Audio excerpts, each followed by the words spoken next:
So I'm a little bit sleep deprived, actually a lot bit sleep deprived, so I'm gonna try my best to explain my thoughts in like a concise and non-confusing way. No guarantees, we'll see how it goes. I was driving the other day and I was listening to a couple albums kind of from my past, things that I used to listen to in middle and high school. The albums that I was listening to were Brand New Eyes and Riot by Paramore. I still like them a lot. I still think they're really, really great. There was a couple things that I remembered about those albums, a couple songs in particular from them that used to really stand out to me when I would listen to them. And I always thought like, oh, that would be so cool to like talk about it in a YouTube video. And now I have this channel, so I thought I'm gonna talk about it. And what I wanted to talk about is how good of a drummer I think Zac Farro is. Is it Farro? It's either Farro or, it's not Farro. Zac Farro.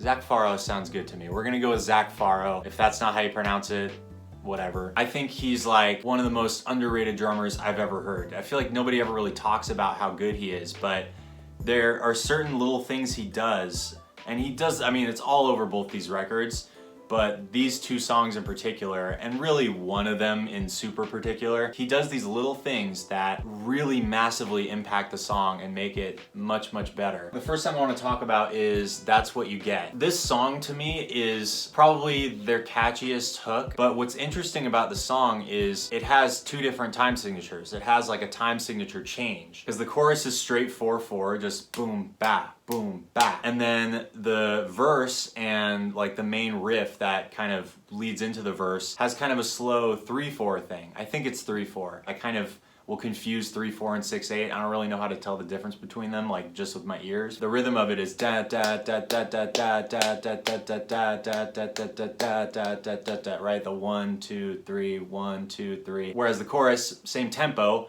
but it's 4/4, da da da da. Since it's a pop song, you kind of want to make that transition between the time signatures make sense and not be jarring or surprising, really. The drummer, Mr. Zac Farro, is tasked with kind of a difficult job here. He needs to make it make sense that they go from this 3 rhythm and then suddenly jump into the 4/4 rhythm. The writing in general for this song already kind of does some of the work for him, because they have that kind of break right before the chorus. I'll play that part for you.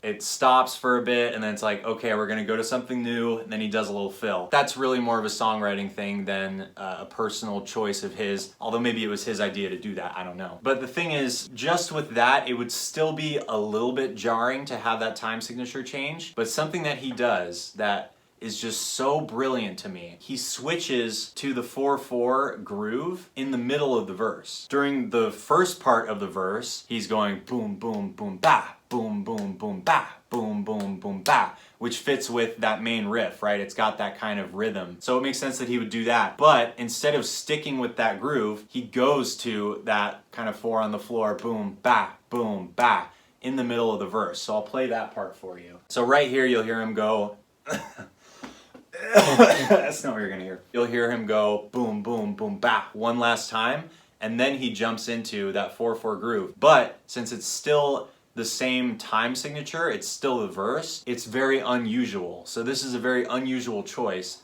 but you'll see how it works. So the rhythm is still 1 2 3 1 2 3, but he's going boom, ba, boom, ba, boom, ba, boom, ba, boom, ba, boom, ba.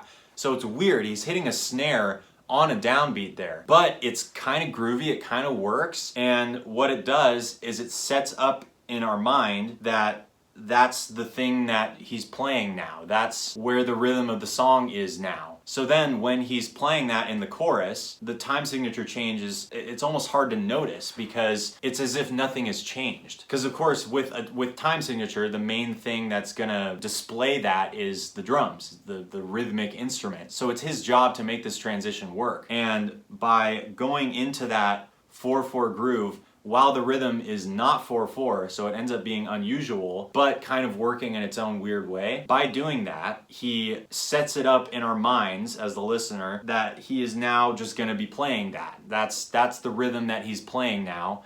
So when it goes to the 4/4, he can just play the 4/4 groove exactly how he was playing it before, and there's nothing weird and nothing surprising about it. I always just thought that was so brilliant, because at some point he thought to do this rhythm that is I know something I never would have thought of. It's not at all what you would expect, and it really takes a talented musician to be able to take kind of a risk like that. At some point he had to think to do it, which to me is like such crazy outside of the box thinking. Like, yeah, it's really, really impressive to me. Right after the first chorus, it goes back into the main riff, so it goes back to the 3/4 pattern. But then when it goes into the verse, again, still 3/4, he just goes right into that 4/4 groove on top of the 3/4 pattern. And since we've already heard it, it's not weird that he does it. Of course, it would have been weird if he had, right out of the gate, started with that 4/4 groove, you know, at the very beginning of the song, like the riff starts and then everybody comes in and it's playing that.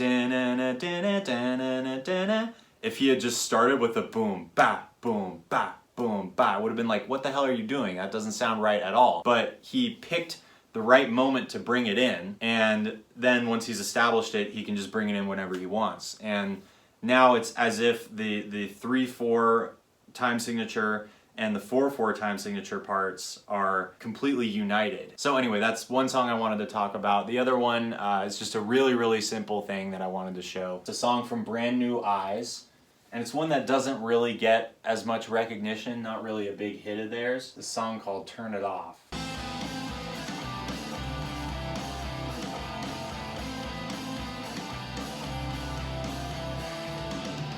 So I love that riff, and what I love about this song, I would definitely suggest all of you listen to the whole thing. To me, it's like every band member brings their own unique thing to the table. Everyone in the band is extremely talented. I mean, here you're getting kind of an interesting chord progression with a very simple but catchy lead guitar part on top of that, and then the drum groove that really kind of brings the whole thing together. This guitar riff is very, very simple rhythmically. I'm gonna pull out a piano.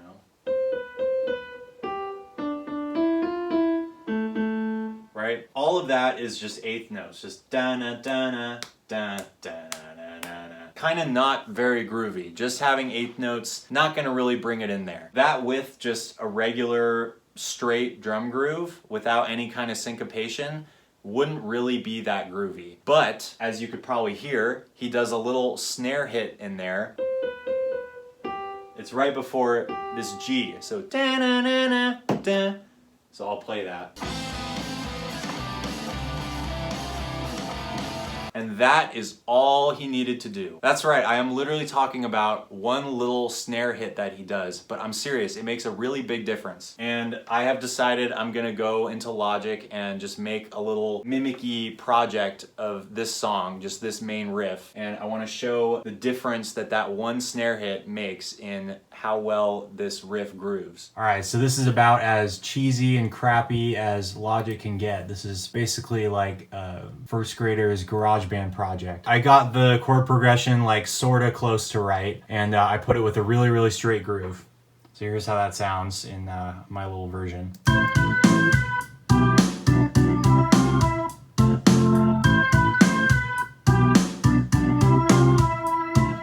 So I mean, you know, it's not like not grooving, but it's not exactly something you're gonna like be bobbing your head to. Now, literally, this thing that I'm muting and unmuting here, all it is just that one little snare hit. So if I add that in, here's what it sounds like.